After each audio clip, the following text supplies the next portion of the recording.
All right, today we're going to review how transformations work. We've done these in Algebra 1 and Algebra 2. We're just going to review a few things. Okay, so the first thing I'm going to review is this phrase IHOD and over and what it stands for.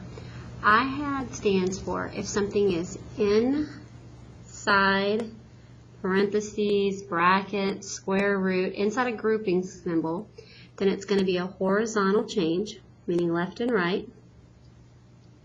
You're going to do the opposite of whatever it tells you to do, and it's going to affect the domain, which means all your x values. Over stands for if something is outside the grouping symbol, outside the brackets, the parentheses, the square root, the absolute value, any of those symbols. If it's outside, it's going to be a vertical change. It's going to do exactly what it says. And it's going to affect the range values, which means it's going to change your y's. Okay? So let's look at this. This A is outside, so it's going to be a horizontal change. It's going to do exactly what it says it's going to be a vertical change, It's going to do exactly what it says it's going to do. This is outside, so again, it's going to be a vertical change and do exactly what it says. This number out here will stretch it and flip it. This number out here will shift it up or shift it down. Okay, these things are inside. If they're inside, they're going to be horizontal and they're going to do the opposite of what they say. So this number right here is going to stretch or compress, and this number over here is going to either shift it left or shift it right. Okay, so what we're going to do is we're going to review some of these IHOD over skills that you learned in Algebra 1 and Algebra 2 with a function that you're already used to. We're going to go move the function x squared. So the function we're working with today is x squared. So I have to know before you can start the problem what your parent function looks like. The parent function for all of these is x squared, and there's a point at 0, 0, 1, 1, negative 1, 1, and it makes a parabola. So when I'm doing all of these transformations, I'm doing it to this original graph. Okay. So example 1, there's a +2 outside. So if it's outside, it's going to do exactly what it says. It's going to shift my graph +2. So I'm going to take my picture that I have right here, and I'm going to move it up 2. So instead of having the vertex at 0, 0, it's going to be at 0, 2. Instead of having a point at 1, 1, I'm going to have a point at 1, 3, and negative 1, 3. So all 3 points simply shifted up 2. Okay, this next one, there's a negative x squared. That negative is outside, which means I'm going to flip over the x-axis. All your y's flip signs. That's it. It didn't move anywhere else. It just flipped over the x-axis. Okay. Number 3, there's a -2 on the outside. So I'm going to either shift up or down. I do exactly what it says. I'm going to shift down 2. So instead of being at 0, 0, I'm at 0, negative 2. Every one of my 3 points shifted down 2. Number 4. This is the first one that's inside a parenthesis. Inside means you do the opposite, and it always goes left and right.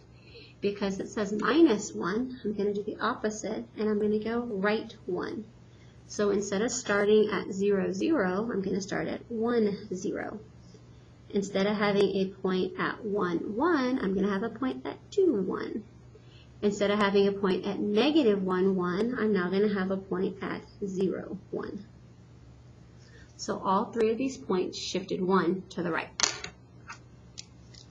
5x squared. It is not in parentheses. I'm not adding, I'm multiplying. That means I'm going to stretch it.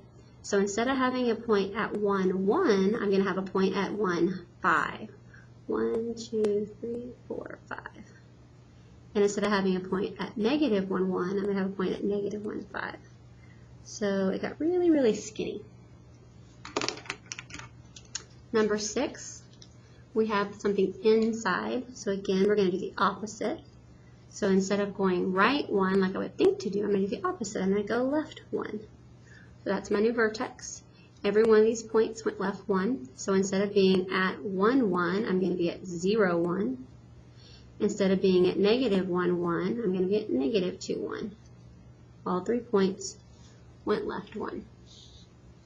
Right, 7, 8, and 9 all do double changes. So on number 7, 2 things are going on.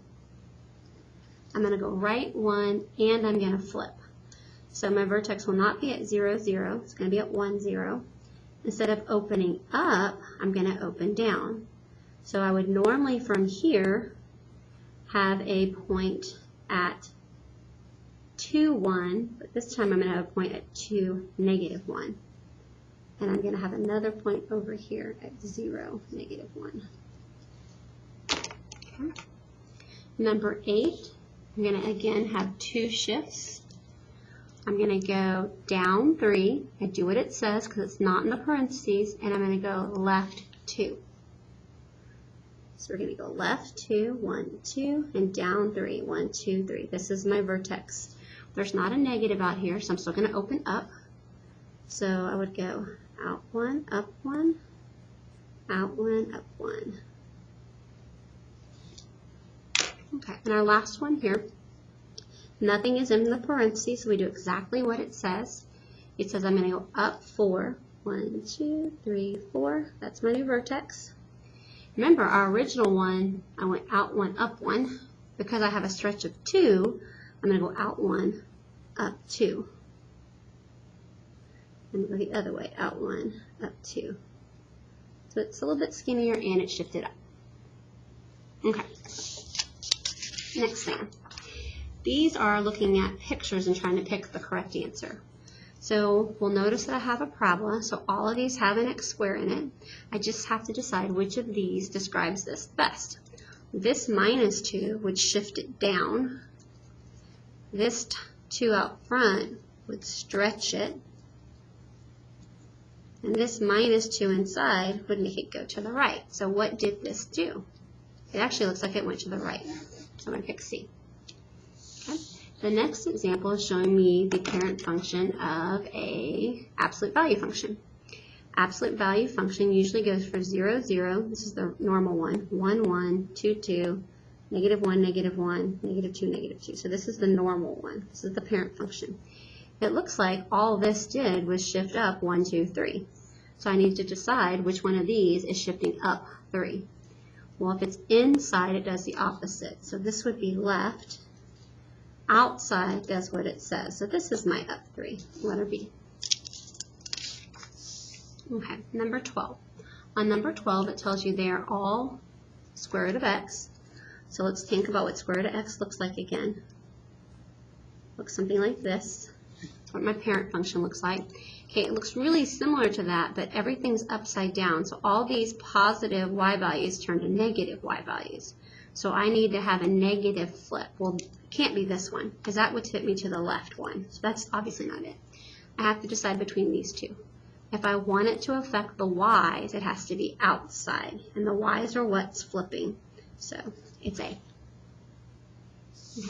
Last part of our notes. On all of these, what they want me to do is write the equation that would do each one of these description using y equals square root of x.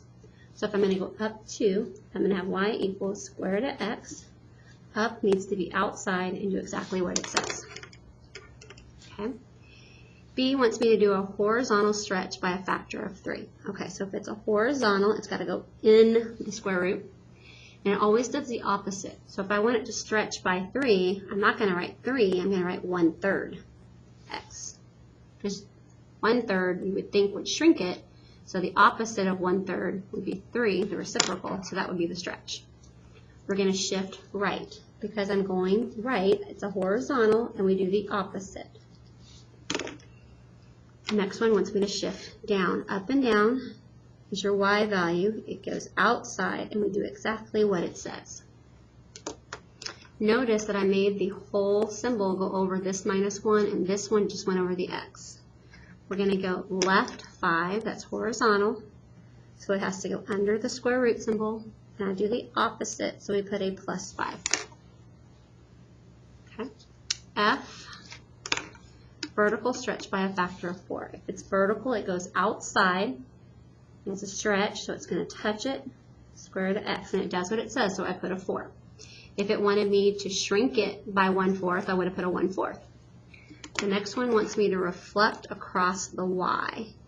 If I want to reflect across the y, it's the x's that need to change. It's a positive x to a negative x will reflect across the y. And our last one, we're going to reflect across the x, go up 2 and right 3. If we're going to reflect across the x, the y's are changing. We're going to go right 3, so inside I put a -3 and up 2.